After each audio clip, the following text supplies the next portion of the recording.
Hi, it's the Silly Moustache here. Back in 2018, I made a video explaining my preference for 12 fret guitars. A lot of people viewed it, thousands of views on it, and quite a few comments and things, which is fine, but I still get asked that question, and so I thought I would just review that and kind of update it. Not that the story changes much.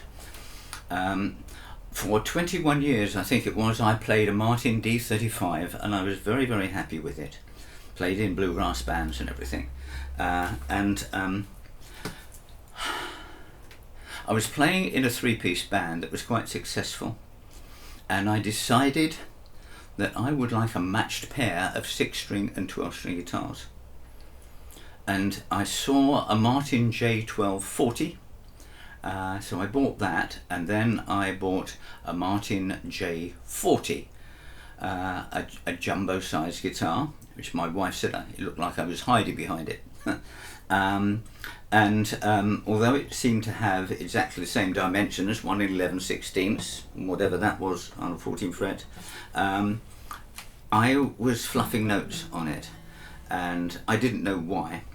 And I was doing an opening spot for a gentleman called Isaac Guillory, the late great, and he lent me his Martin 12 fret D35-S for standard, 12 fret with a 1 7/8 neck, and he let me play that for a while, and to me it solved all my problems at a stroke. So I went looking for one. In 1996, you didn't have all the facilities to search the world for such things, and I was quite unsuccessful until 1999, when I was wandering around the shops in London, and I went to a place called the Acoustic Centre, which is outside the main area, it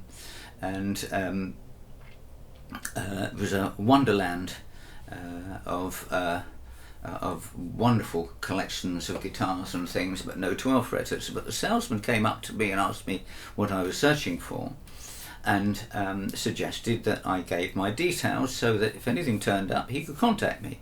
Well, I did that gladly, but seriously not expecting to hear from him again. But he did. He contacted me in 2 or 3 weeks' time, and he said, come up as early as you can on a Saturday morning, because I was still doing things like work at that time. And so he said, the other thing he said, which shook me rather, he said, bring everything you're prepared to part with. So I assumed he was talking about guitars, so there were 3 guitar cases in the back of the car, if I remember correctly. And so we arrived there quite early. He welcomed us with a grin and a smile and made us a lovely cup of coffee and showed us into one of the soundproofing little rooms on the side, and there were 4 guitars on stands waiting for me. It was a Martin, and I think it was a D28VS. There was a Santa Cruz D12, a Bourgeois DS260, and a Collings DS2H. I didn't really know anything about Collings, but as soon as I tried them, it was obviously the one. So whilst he spent some hours playing, and another guitarist who I vaguely knew, who played my sort of music in a London band and things, he joined us, and so we could compare playing notes and feels and things like that. And anyway, a deal was done, and it was Collings DS2H. And I left, I think, 2 guitars there, I can't remember. It doesn't matter, because I had my Collings DS2H. What was the difference? Instead of a 1 in 11/16, or even a 1 3/4, it had a nut width of 1 13/16. Standard scale 25.5 on Collings, 25.4 on Martins, 2 3/8 string spacing. A little bit more heft in the body, in the neck profile. and it fit me. It fit my not remarkably different, odd hands, pretty mediocre stuff, short fingers and things, but it fit me. So I came home with my DS2H, and the first gig I played with it was in a local pub, and I don't know the cause to this day, but after I'd finished the gig, I left it on the podium and walked to the bar and heard a big crash, and my new Collings was lying face down on the concrete floor with the headstock in splinters. Well, that didn't fill me with glee, but I took it to my tech at the time, and he put it together very well, and it played well for many years afterwards, but it had the scars. So there we go. A little while later, I saw, it was 2005, I bought myself a collection of Jimmy Rogers songs, everything that he recorded, and I noticed, looking at pictures of him online and such like, that he tended to play a triple O auditorium at 12 fret guitar. And in 2005 I saw that a shop within driving distance had this.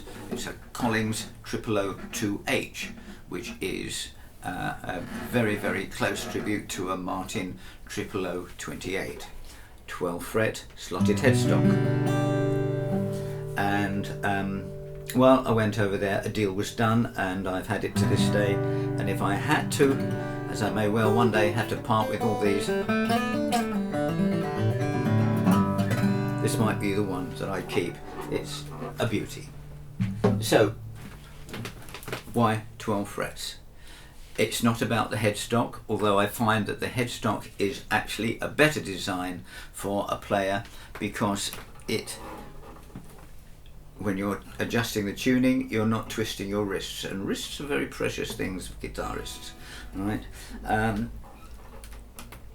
It's not the shape, although I have to say that I do think the shape of a 12 fret body is perfection compared to 14 frets, which look to me squished down. Somebody calls this slope shoulder, which I don't accept. It's the original design, and I think the original design was best. But it is about the fretboard width. The nut width, for me, 1 13/16 is ideal, and the string spacing on the dreadnoughts, 2 3/8 on the 000, and the 00, 2 5/16, but 1 13/16.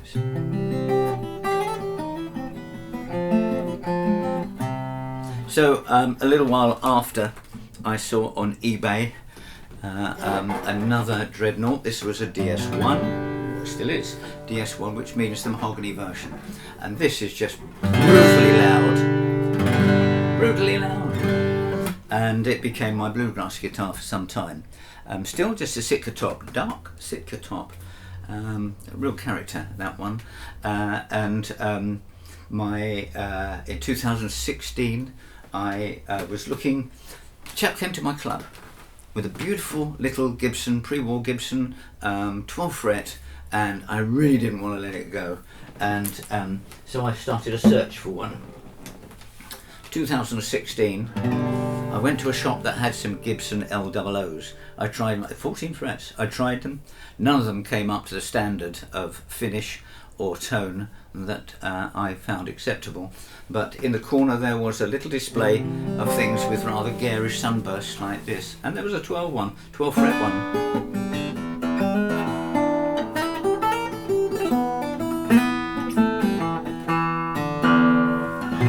Waterloo, WL12, maple back, so you get that harsh sound, as my tech pal described it recently, a very expensively made guitar to look and sound like a cheap one, and I think he's about right with that.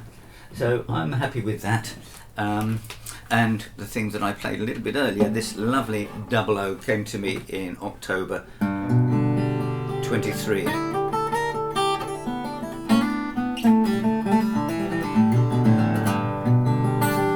my late night noodler, this one.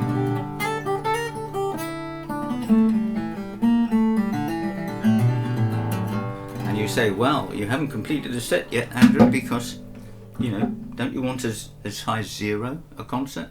Well, I've got an Eastman version of that.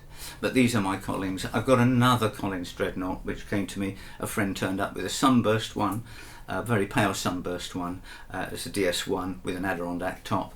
And a price was, when I need to plug in, that's the one that I use. So that is my reason. It's about the fretboard width. So please, if you have any more questions, if you have any comments on this, please let me know, and I read them all and I try to answer them all.